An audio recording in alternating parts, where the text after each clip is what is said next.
tentunya nantinya kita akan mempersiapkan juga, akan ada dokumen kan dengan terbitnya red notice ini ada dua hal, baik itu nanti dengan sistem deportasi, kita sendiri sudah mencabut kan.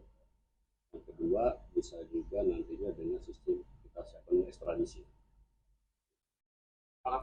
Yang kedua bisa juga nantinya dengan sistem kita siapkan ekstradisi. Yang jelas dengan terbitnya red notice ini akan membatasi ruang gerak yang bersangkutan karena akan termonitor oleh imigrasi seluruh negara-negara yang terikat dengan Interpol. Tapi ingat bahwa ini kan terbitnya red notice tidak serta-merta langsung dapat kita menangkap. Ini kan ada di negara lain dan tentu di situ juga ada kedaulatan hukum kepentingan nasional masing-masing dan sistem hukumnya yang berbeda. Ini perlu pendekatan, baik itu diplomasi hukum, yang jelas nantinya kita akan tetap berkoordinasi dengan pihak terkait. Pertama, kita belum bisa memastikan bahwa yang bersangkutan apakah ada di negara yang tadi Mbak sebut. Yang jelas ini sifatnya masih kita monitor, yang bersangkutan di negara berada. Terkait dengan perampasan tanpa red notice pun kita bisa melakukan penyitaan dan penggeledahan terhadap aset-asetnya yang diduga ada sepanjang masih di Indonesia. Kalau di luar negeri kan kita sedang menelusuri juga, karena kita tidak hanya mengejar terhadap orangnya, tetapi kita juga berusaha memulihkan kerugian negaranya. Kan cukup signifikan berapa ratus triliun kerugiannya. Tentunya dalam hal ini dengan adanya red notice ini merupakan langkah hukum yang kita tempuh, bagian dari langkah hukum yang kita tempuh, dan salah satu manfaat red notice ini untuk membatasi ruang gerak yang bersangkutan, karena kami menduga yang bersangkutan tidak ada di Indonesia, berada di luar negeri dari hasil lintas imigrasi.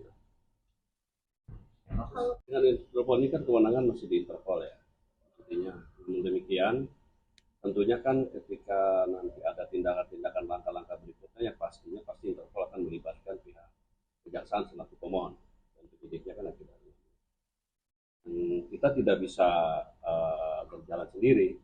Ini kan di sini namanya kolaborasi kan, kita sinergi baik itu NCB maupun dengan Kejaksaan Agung, nanti dengan satker lainnya, dengan pihak imigrasi, dengan pihak kita akan berkoordinasi.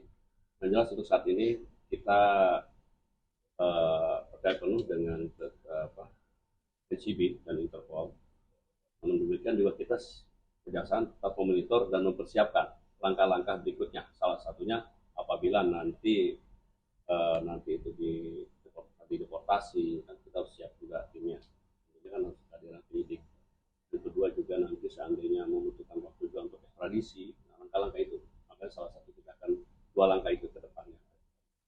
Hasil kejaksaan di negara yang ataukah nanti hanya menunggu pergerakan dari Interpol untuk menangkap dari. Terkait begini, terkait permohonan ekstradisi maupun red notice kan tidak bisa pastikan, ini memerlukan waktu. Ini red notice aja kan dari tahun kemarin kita mohon, baru sekarang di-approve oleh Interpol. Yang jelas kami sama yang mengapresiasi dan berterima kasih dengan pihak Interpol Pusat di Riau dan juga NCB atas bantuannya yang telah memfasilitasi kami dan membantu untuk terbitnya red notice.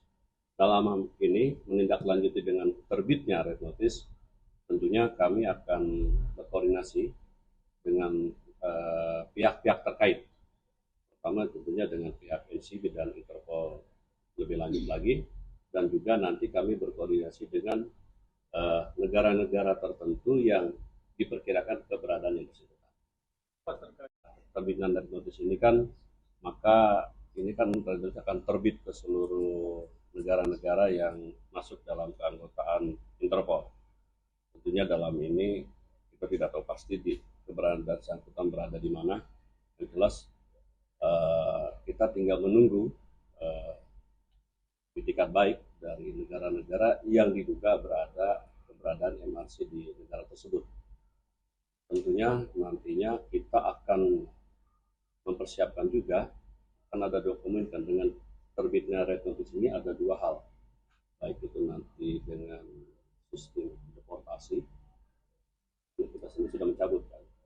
Artinya ketika nanti negara yang bersangkutan tetap ditempatkan beritikat baik dengan kita dan mau menyerahkan, tentunya ke depan juga suatu saat apabila negara yang bersangkutan ada katakan DPO-nya ada di negara kita, kita juga berkewajiban. Jadi ini tidak boleh sukarela. Baik, memang benar kami tanggal 2 Februari telah menerima pemberitahuan dari pihak NCB bahwa permohonan kita red notice terhadap MRC sudah di-approve oleh Interpol dan kami sudah menerima pemberitahuan secara resmi. Prosesnya bagaimana sih Pak? Infonya kan bolak-balik kejaksaan memberikan paparan kepada pihak Interpol pusat terkait bahwa ini benar-benar dugaan korupsi. Yang pertama, perkara ini kan atas nama ini yang bersangkutan dulunya kan dipanggil sebagai saksi dalam perkara tata kelola minyak mentah. Sebagai saksi 3 kali tidak hadir, kemudian ditetapkan tersangka sebanyak 3 kali juga tidak hadir dan sudah dipublikasi melalui media nasional. Kemudian setelah itu kita permohonan untuk red notice terhadap yang bersangkutan, kalau nggak salah sekitar bulan Juli. Permohonan itu red notice-nya atas nama MRC.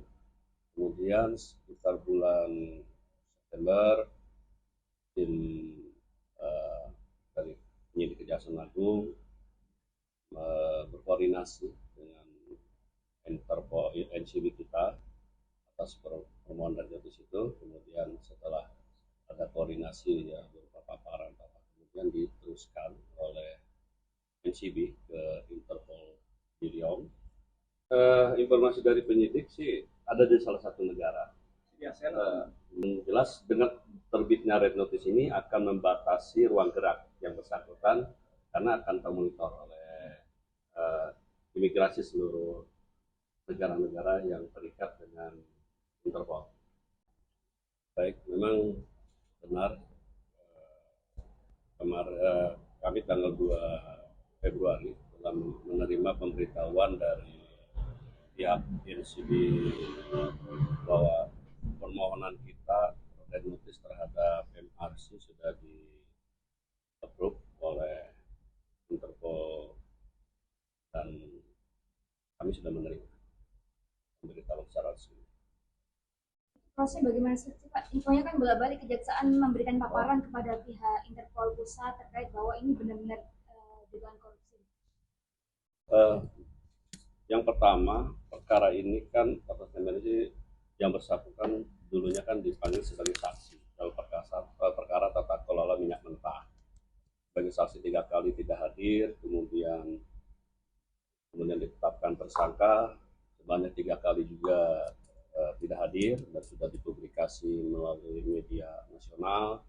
Kemudian setelah itu kita permohonan untuk red notice terhadap yang bersangkutan, kalau nggak salah sekitar bulan Juli.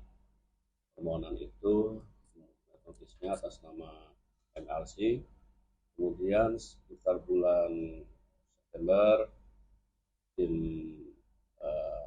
dari penyidik Kejaksaan Agung berkoordinasi dengan Interpol NCB kita atas permohonan red notice itu. Kemudian setelah ada koordinasi ya berupa paparan, kemudian diteruskan oleh NCB ke Interpol di Riau